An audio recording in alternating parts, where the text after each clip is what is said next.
Iran's Foreign Minister Abbas Araghchi has said that whenever a diplomatic solution is on the table, the United States opts for what he called a reckless military adventure, suggesting it could be a pressure tactic or the result of external influence. He added that Iranians will not bow to pressure, while diplomacy remains the victim. He also disputed CIA figures on Iran's missile inventory, claiming it is at 120%, and said Iran's readiness to defend its people stands at 1000 PC. Separately, Iran says it has redirected a US-sanctioned oil tanker carrying Iranian oil back to its shores after seizing it in the Sea of Oman, naming the vessel Ocean Koi and accusing it of trying to disrupt Iranian oil exports. The report also details an exchange of fire between the US and Iran following a ceasefire that took effect on April 7. Iran accused the US of violating the ceasefire by targeting ships entering the Strait of Hormuz and carrying out strikes on Iranian territory, while the US said it responded to Iranian attacks and denied its assets were hit. Both sides reported missile, drone, and naval activity,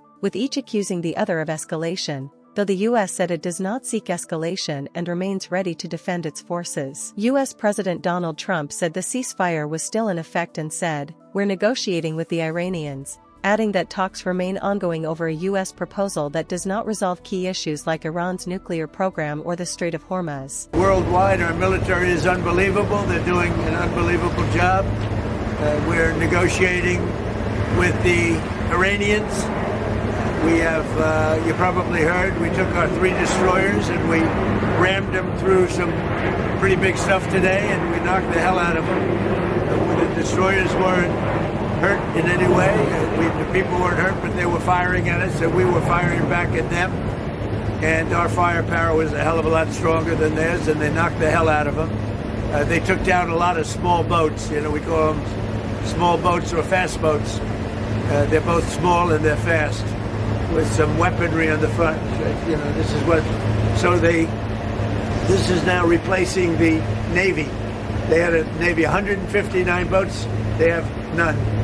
Okay, they're all at the bottom of the sea, so they replace that with what they call the fast boat. It's a fast boat, big deal. It's fast. It's got a machine gun in front.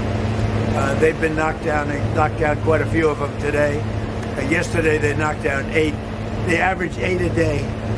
This is some group of people we're dealing with. So, you know, it's very simple. Somebody said, "What's your plan?" I said, the plan is very simple. Iran cannot have a nuclear weapon.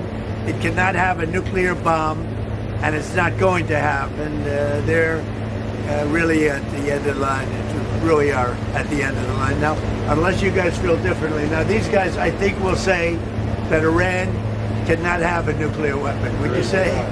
We wouldn't feel very good if they did, because this, what you're doing and all the work that you do and that we do, it wouldn't look too very good after a while with these characters. We're not going to give them the right to have a nuclear weapon. There's zero chance. And they know that, and they've agreed to that.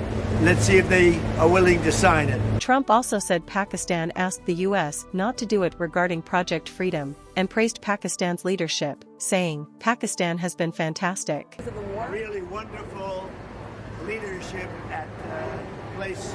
As you know, Pakistan has been fantastic, and their leaders have been fantastic. The Field Marshal and the Prime Minister. And they asked us not to do it. We'll go back to it if we have to. They asked us not to do it during the negotiation. Are you considering? Iran later said the situation had returned to normal after several hours of exchanges.